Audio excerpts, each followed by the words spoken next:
Nah, Nah, marhabanan mulu. Di ini sini Bang, ada Habib ngajar di sini. 5 tahun ngajinya Ma'ul Mutlak. 5 tahun. Kagak pindah-pindah Ma'ul Mutlak. Udah 5 tahun. Parah banget Said. enggak, Lah ini mah fakta gue ngomong.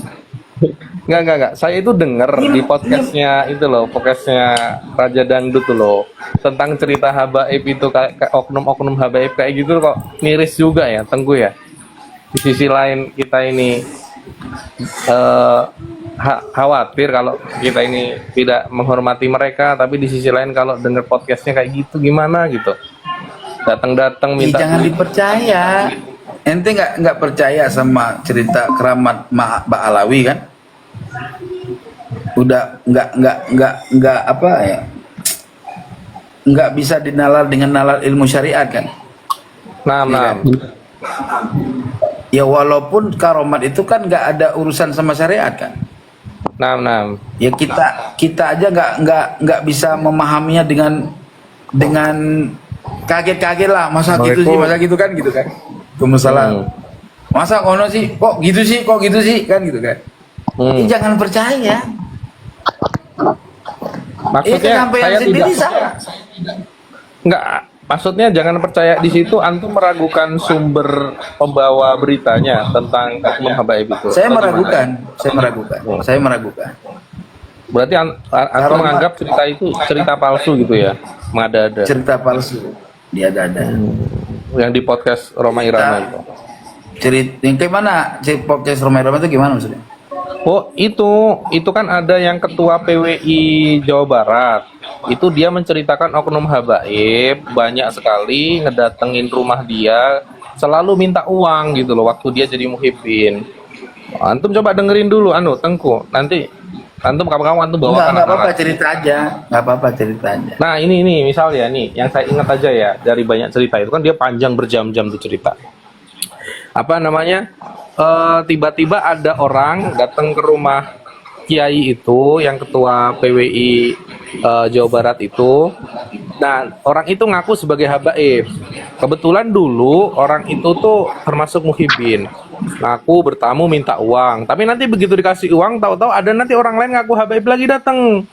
Itu sering kayak gitu sampai pernah kejadian dia itu baru bangun tidur subuh-subuh mau ke masjid, buka pintu itu udah banyak orang tidur habaib di situ. Intinya duit terus intinya. Tunggu. Duit terus intinya di cerita itu. Terus tiba-tiba datang, "Beb, kok kamu tahu rumah saya dari mana, Beb?" "Ini saya ini lagi jalan-jalan, di sini saya lihat ada cahaya gitu." Duit lagi. Dia ceritanya gitu, intinya duit. Ada yang kayak gitu datang ke saya bercerita gitu. Ahlan Tengku Kori, masya Allah dulu ya. Hmm. Ustaz Tengku, ada yang manggil Tengku saya. Hmm. Haji pesantren antum ini anak lihat cahayanya sampai ke langit. Nah, Ya, gitu. terus, masya Allah barokah antum pesantren antum aja amin. Tapi aneh nggak percaya sama cerita ente. Antum Kata jawab gitu. gitu. Heeh. Aneh nggak percaya ente bisa ngelihat cahaya. Kenapa? Ente aja nggak bisa ngaji. Nih gua tanya nih, apa makna sifat ma'ani? Gua katanya.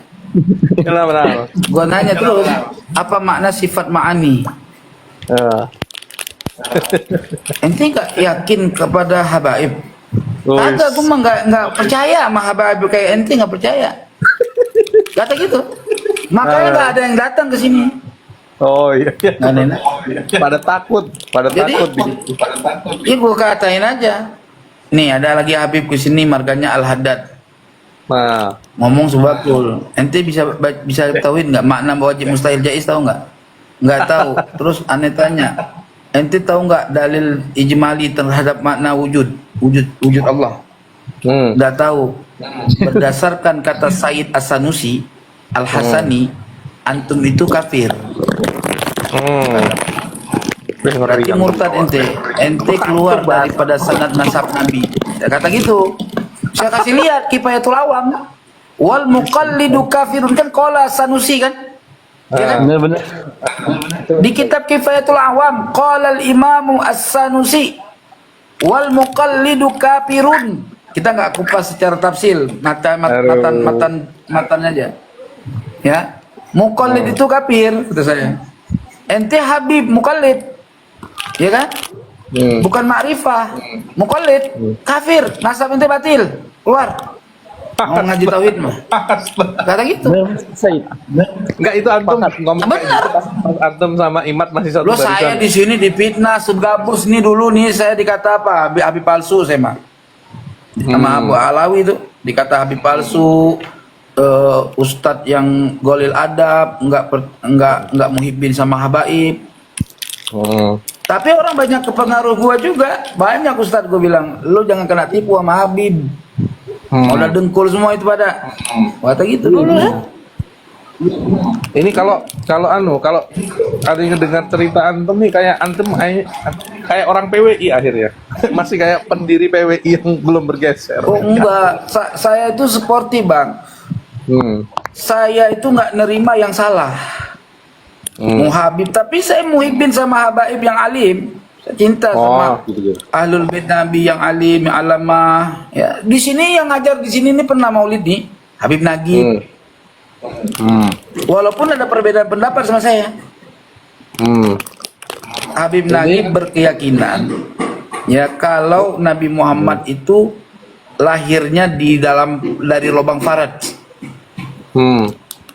Kata Habib Nagib, saya bilang, man ya'taqada bi anna nabiyya Muhammad sallallahu alaihi wasallam yuladu min farjihi ummihi faqad kafar, kata saya gitu. Siapa orang yang beriktikad, berkeyakinan bahwa Nabi kami Muhammad sallallahu alaihi wasallam dilahirkan dari farj ibunya, faqad kafar kama qala Malik, kata saya. Terdiam. Terdiam. Mungkin sekarang udah berubah. Iya saya jangan. Ya harus tegas. Saya demen mah kayak gitu. Tapi Tengku.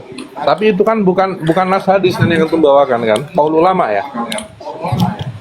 Yang antum bawakan Mana nih? Yang tentang Oh iya. lewat pergi. Qaul ulama yang antum bawakan ya, barusan. Qaul ulama, tapi kan ada syairnya sahih ya.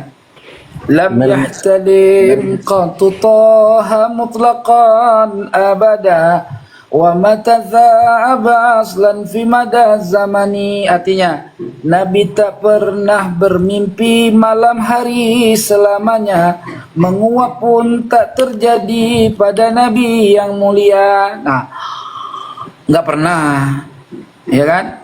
Minhu dawabu falam tahrub wa ma waqa'at Zubabatun abadan fi jismil hasani. Binatang liar tak berlari bila bertemu sang Nabi. Lalat nyamuk takkan hinggap di pipi Nabi yang suci. Sallallahu alaihi wasallam, sallallahu alaihi wasallam. Minhud apa?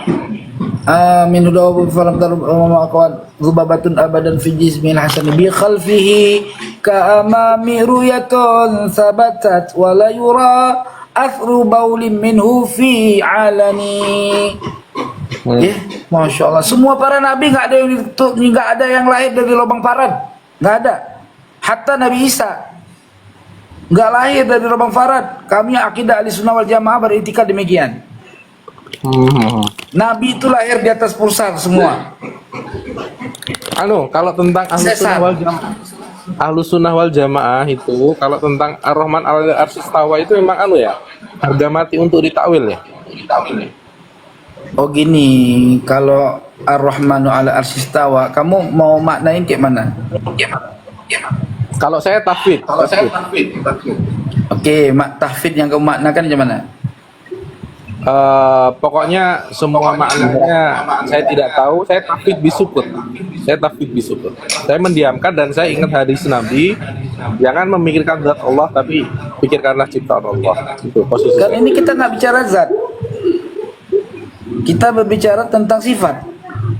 Ar-Rahmanu 'ala arsy istawa, kan sifat Rahman, bukan zat disebut.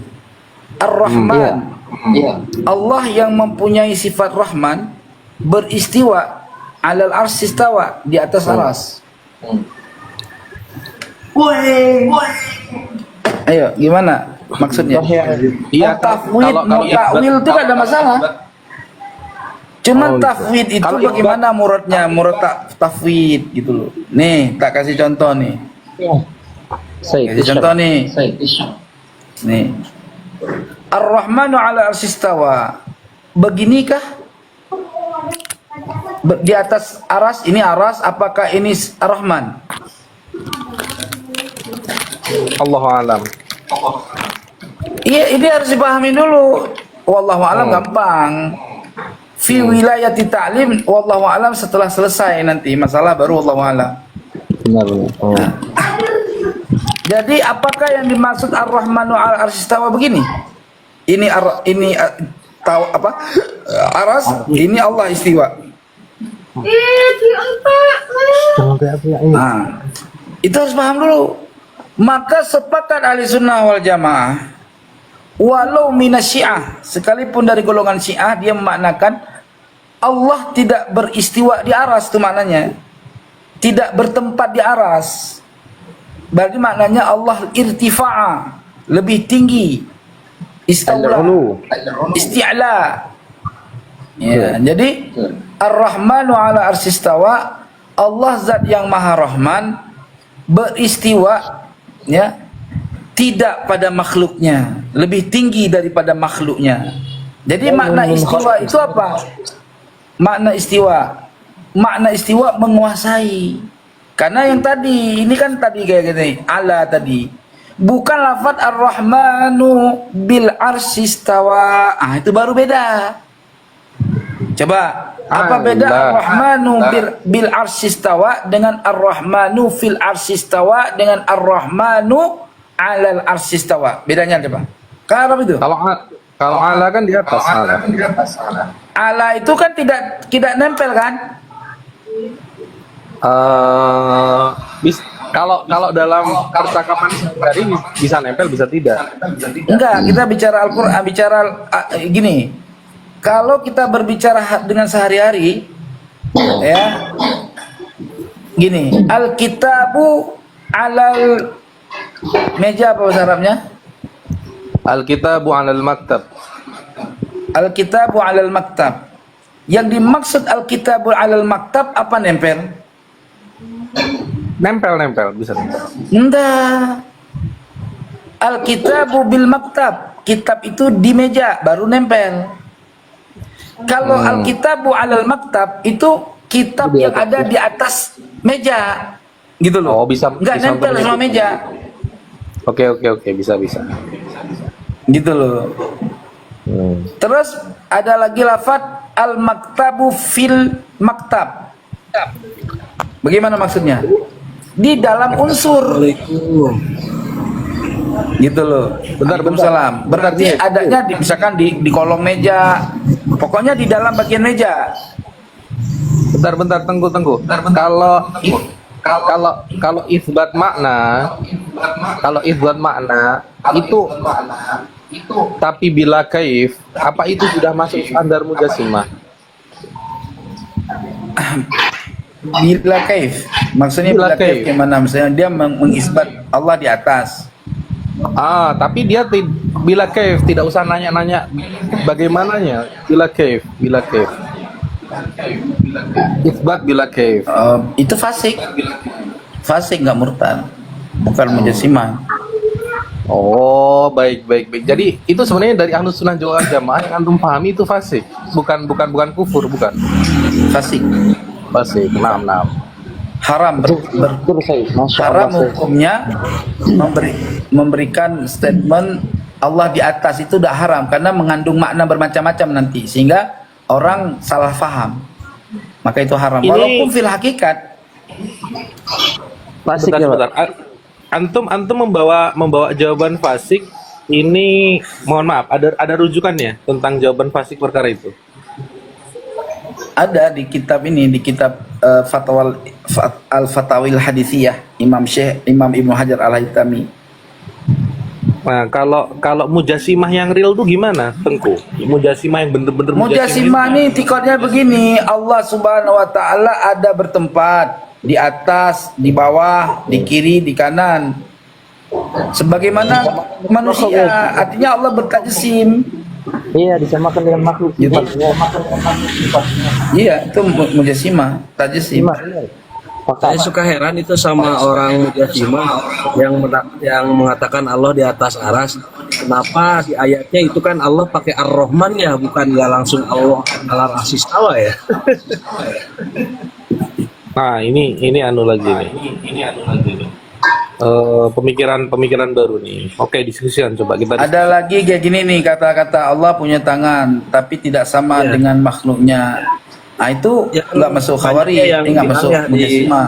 banyak yang bilang di golongan sebelah ya, orang sebelah katanya Allah di atas aras, itu menandakan Allah di atas. Kalau memang untuk menandakan Allah di atas, kenapa Allah di ayatnya itu pakai Ar-Rahman, bukan langsung namanya sendiri Allah gitu kan? Ya, Ar-Rahman kan juga nama Allah, Pak. Salah satu nama Allah Iya, itu, Pak. jadi itu kan Ar-Rahman juga kan salah satu sifat ya. Si anu nama dan sifat, Pak. Nama. Iya, nama dan sifat. Kenapa nggak langsung Allah ala rasis tawa gitu? Kalau emang untuk menunjukkan eksistensi Allah gitu kan? Ya itu Begini. herannya Mujassimah saya di sana. Iya, maksud Bang Andri ini kenapa Allah tidak mengungkapkan dengan ismu zat, Iya, ismu semoga sifat. gitu. Misalkan gini, Allahu alal arsy istawa. Kayak Allah wa Tapi Allah memakainya dengan ismu sifat yang disebut sifat kamaliyah kan, ya kan?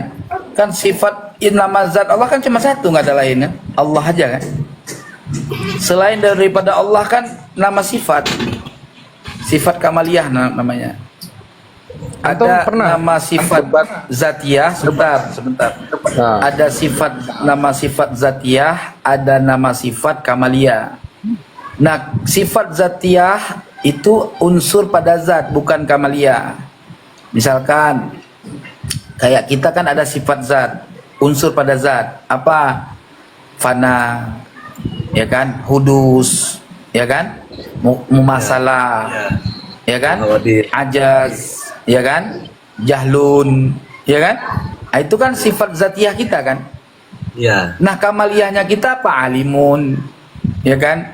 Wujudun. Nah, wujudnya kita ini kan sebetulnya bukan zatiyah kan? Kamaliyah. Wujud kita kan selama adanya kita, sah tidak ada kan? antum pernah debat langsung sama orang-orang Wahabi belum? Yang Oh, Bang. berilmu, maksudnya. Yang berilmu. Wahabi ini di Bekasi ini sejak remaja saya kejar, Bang. Kamu tahu Ustadz Aslam Zainal Abidin? Itu udah pernah iya. hadapan sama saya. Hmm. Puyeng dia Di ngadepin forum, saya, Bang.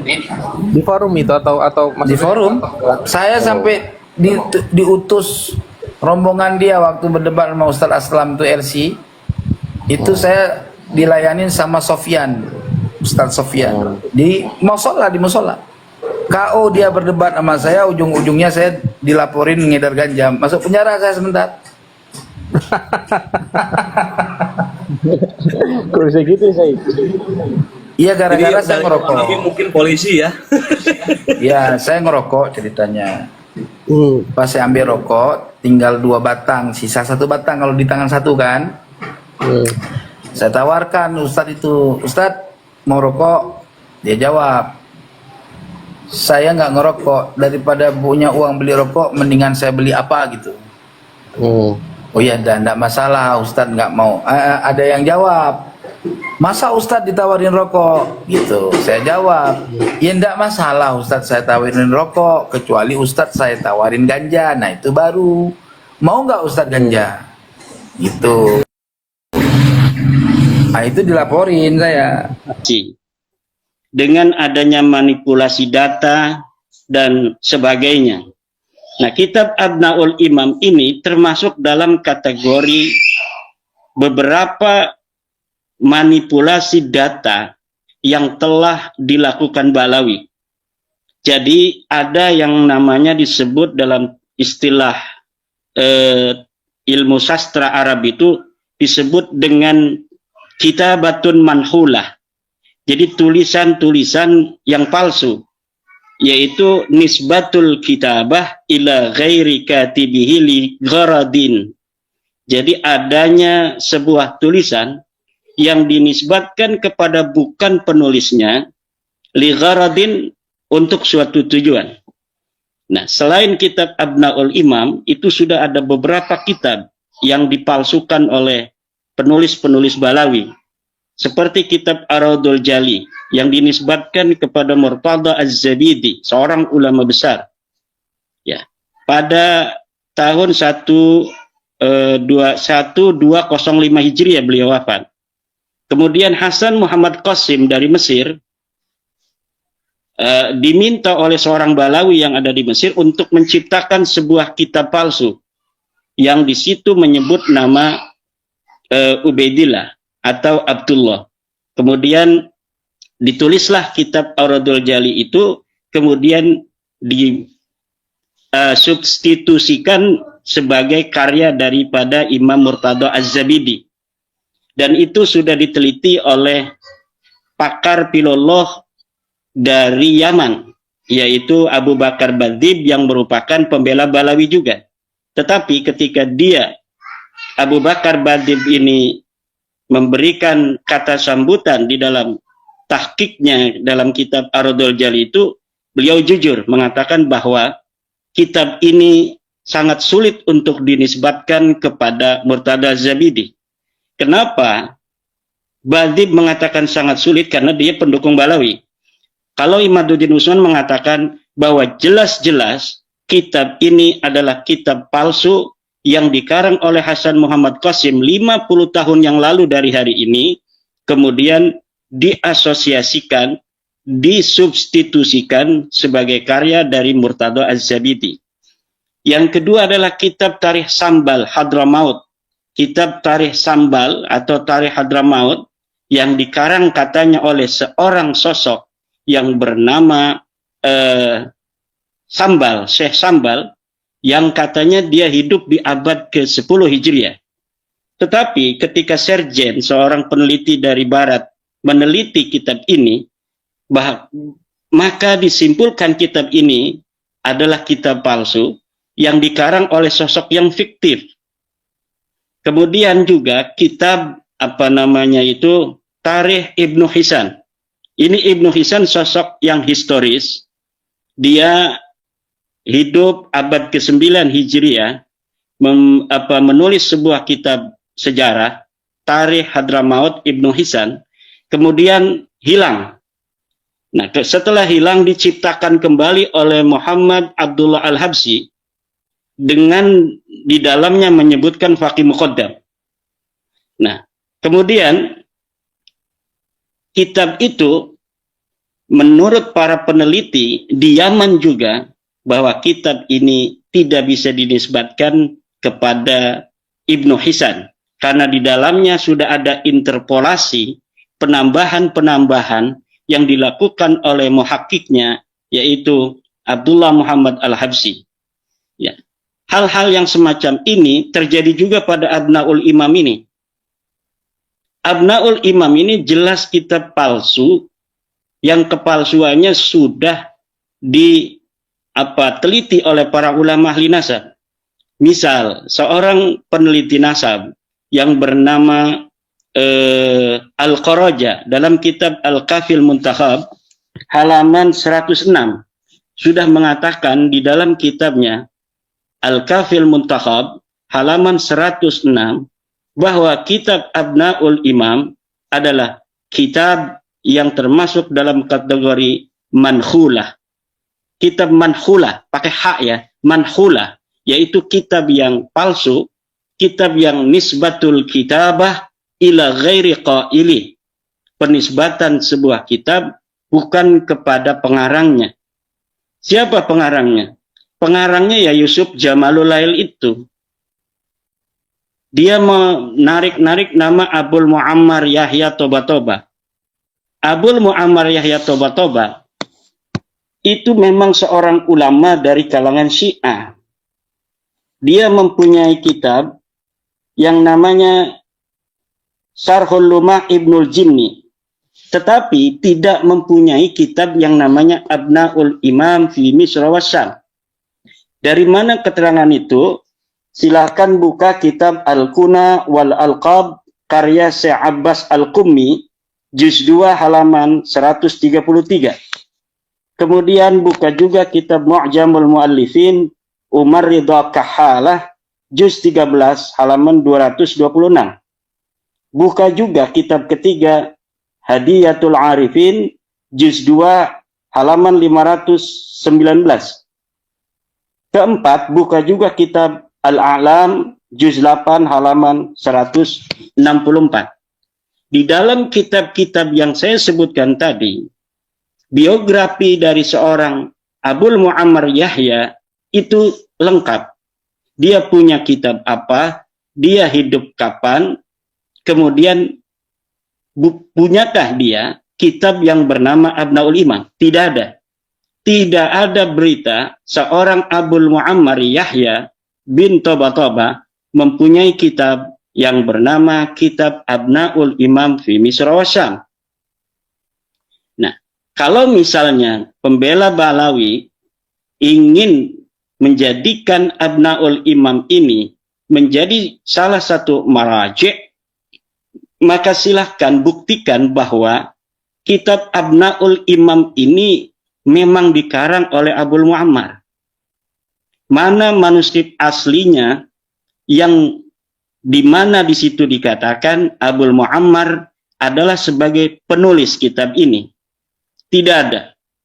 Di dalam versi cetak kitab Abnaul Imam, memang itu diberikan beberapa lembar contoh-contoh bahwa manuskripnya ada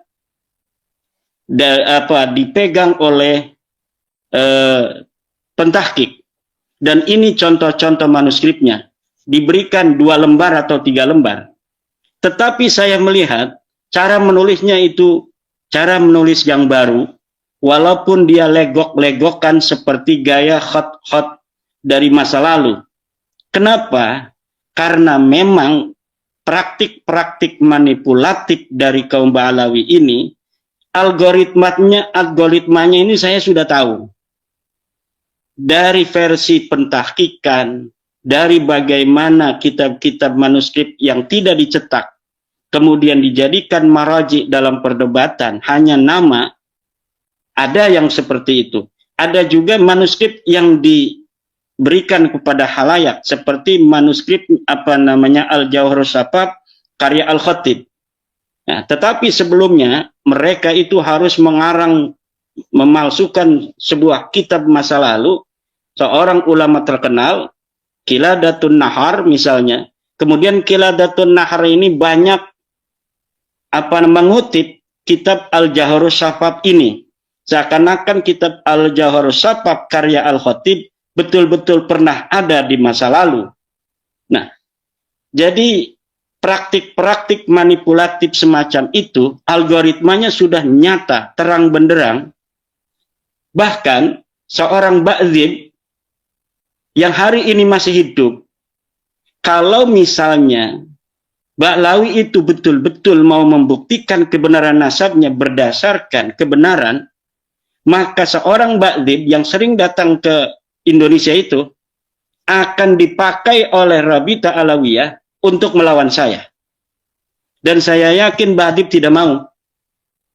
Karena Ba'dzib lah yang mengatakan Salim bin Jindan ini terkena penyakit melankolia, yang mengarang beberapa kitab-kitab yang diasosiasikan sebagai karangan abad ke-7 Hijriah oleh Ali bin Jadid, kitab Nasab, kitab Hadis, Al-Arba'un, kitab Al-Mawahib gitu. Tetapi ditulis oleh Salim bin Jindan. Kemudian diasosiasikan ulama masa lalu, tetapi kitab-kitab ini belum dicetak. Tetapi Rumel Abbas telah memberikan beberapa fotonya ketika di Rabita Alwiyah itu. Jadi sangat ketinggalan zaman apabila pembela Balawi semacam Tengku itu kembali menjadikan kitab Abnaul Imam ini sebagai sebuah dalil hujjah ketersambungan nasab Balawi. Karena jelas kitab ini kitab manhulah. Lihat di dalam kitab Al-Kafil Muntakhab, Al-Qaraja telah mengatakan kitab Abnaul Imam